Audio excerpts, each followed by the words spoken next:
most exciting and thrilling chords ever written in the entire repertoire for piano and orchestra. Tchaikovsky's Piano Concerto No. 1, the thrilling opening moments of that extraordinary piece. It'll be the featured work on the second half of our concerts for the Tucson Symphony Orchestra, December 7th and December 9th at Tucson Convention Center. I'm very excited to put this program together along with the Stravinsky, which we'll be talking about in just a moment.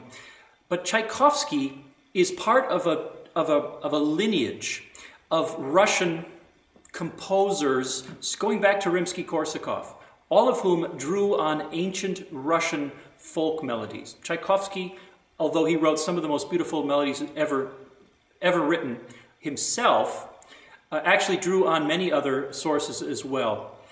But this particular piece, I have to say, is perhaps one of the most famous, not only piano concertos, but pieces of music in the entire classical repertoire. It was written at the peak of Tchaikovsky's creative abilities. In fact, I've often wondered that since you hear this first melody that comes out of the orchestra with the piano accompanying it, you never hear that melody again in the rest of the entire piece. And yet it's one of the most soaring and beautiful melodies that Tchaikovsky ever wrote. It seemed as if he had so many beautiful and wonderful ideas that he simply didn't have room for them all in the classic sonata form.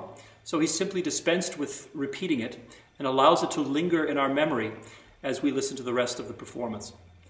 A wonderful young pianist named Orion Weiss will join us, a marvelous combination of personality and technique, the things that are so very important in a successful performance of this wonderful concerto.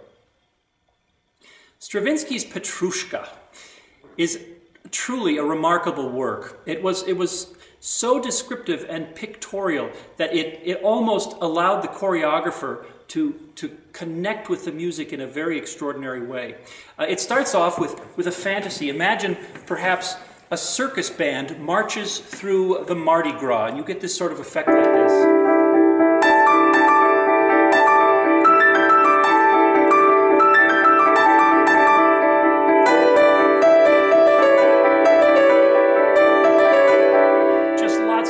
Happening. Characters are introduced one at a time. One of his first tunes that Stravinsky uses is actually a very old, ancient Russian folk song.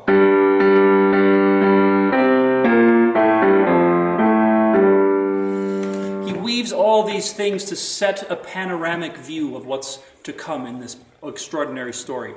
As far as the story itself, try to imagine, let's say, the cast of Toy Story putting on a production of Othello with a little Marquis de Sade mixed in, a couple of love stories, and the whole thing is directed by the evil twin of Geppetto.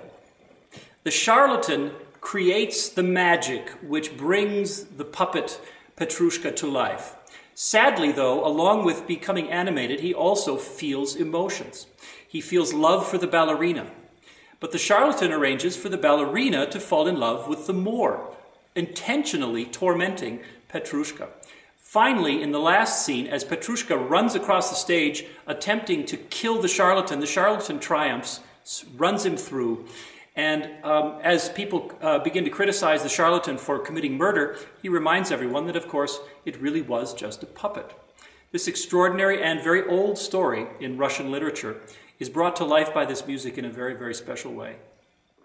We'll be opening our program of fantasy and story with a work called Ascending Bird. It was put together by a wonderful and extraordinarily gifted young American composer by the name of Colin Jacobson. He took an ancient Persian melody, just as Stravinsky took ancient melodies for his work.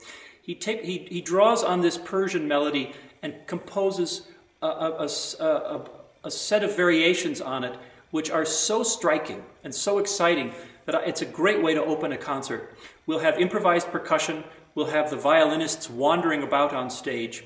It's going to be quite an exciting and very different way to open this concert.